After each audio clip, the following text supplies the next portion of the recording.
Bonjour, dans ce tutoriel, nous allons voir comment, avec WordPress et le thème Divi 3, nous pouvons ajouter un diaporama slider en plein écran, ce directement depuis le front office.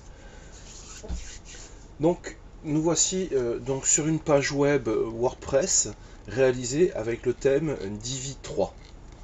Je me connecte à l'admin, bien entendu. Et une fois que je suis connecté à l'admin, je me rends donc sur ma page, j'y suis actuellement, et je vais activer le Visual Builder.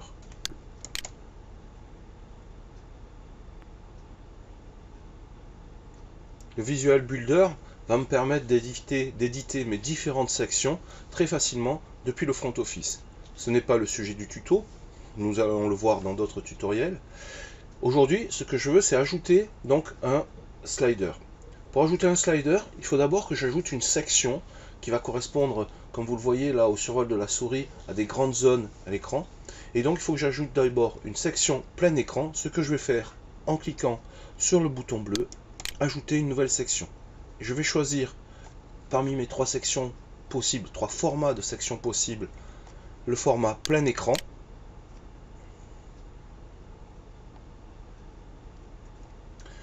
Ça y est, ma section est créée. Maintenant, je vais ajouter un module dans ma section et je vais choisir le curseur de défilement.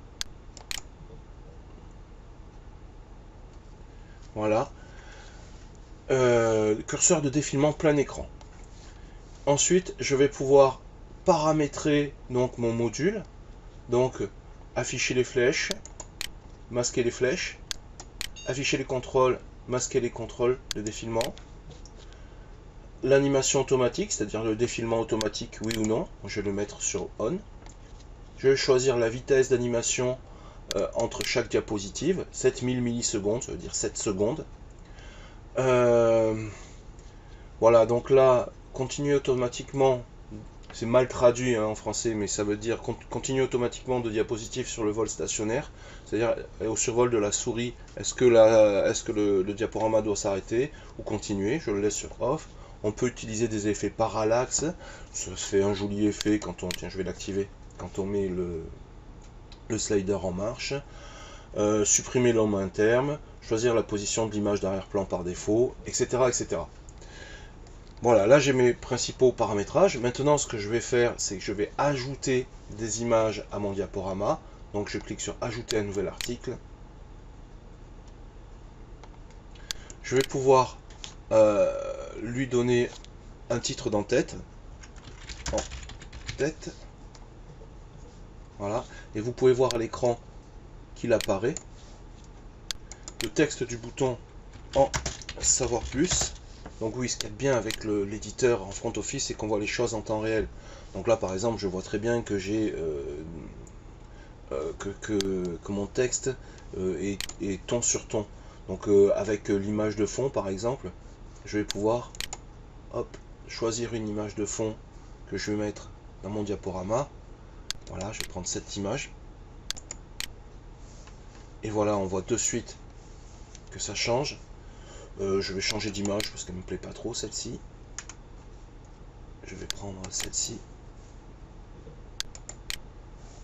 Et voilà mon image.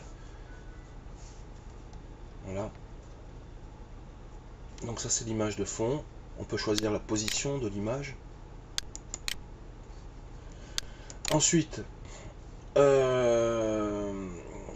différents effets, hein, la couleur de l'arrière-plan là qui n'a plus d'intérêt puisque j'ai mis une image. Ensuite on peut choisir une image de diapositive, donc c'est une petite image qui va se superposer. On va voir, hein, je vais vous montrer. Je vais prendre par exemple celle-ci d'image. Laquelle? Voilà, par exemple, non celle-ci sera plus voyante. Hop. Et voilà, on voit notre image qui vient se superposer. On peut en choisir d'autres.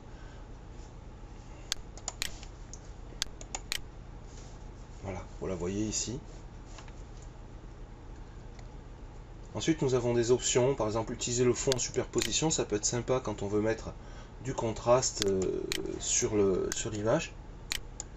Et vous voyez, on peut voilà, ajouter une espèce de masque qui va nous plus ou moins nous foncer l'arrière-plan, ce qui va nous permettre de faire ressortir le texte. ça peut être intéressant. On peut le faire aussi, utiliser le texte superposé, ça c'est super intéressant, je m'en sers souvent.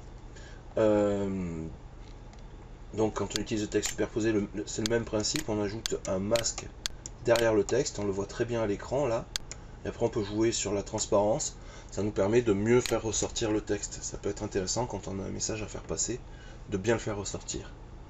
Voilà, donc là j'édite ma diapo, ici je mets le texte de ma diapo, et bien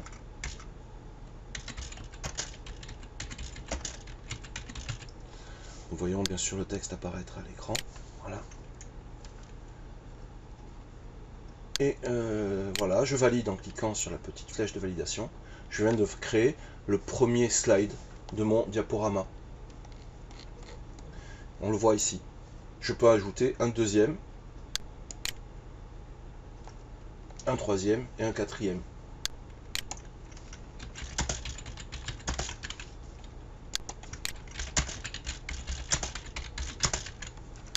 Ici je rentre le lien.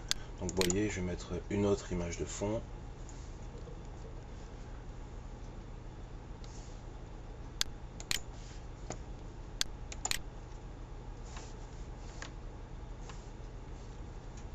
Voilà, je peux choisir de ne pas mettre de diapositive si je veux. Et je peux ainsi ajouter autant de diapositives que je veux dans mon diaporama. Voilà, ensuite je valide. Donc là, nous voyons bien mon diaporama avec mes flèches qui me permet de, voilà, passer d'une diapositive à une autre. Maintenant, ce que je voudrais, c'est que mon diaporama il se mette tout en haut de ma page et pas au milieu. Pour ça, je vais aller ici, je vais déplacer tout simplement ma section et la repositionner tout en haut. Et voilà. Je peux éditer mon texte directement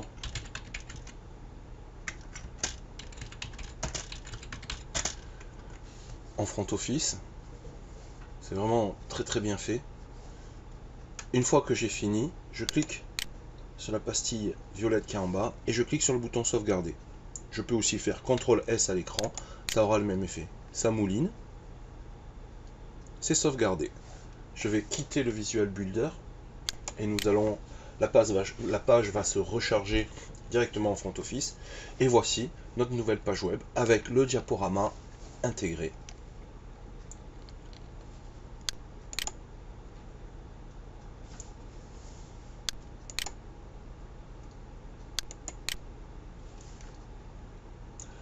Voilà, fin du tutoriel.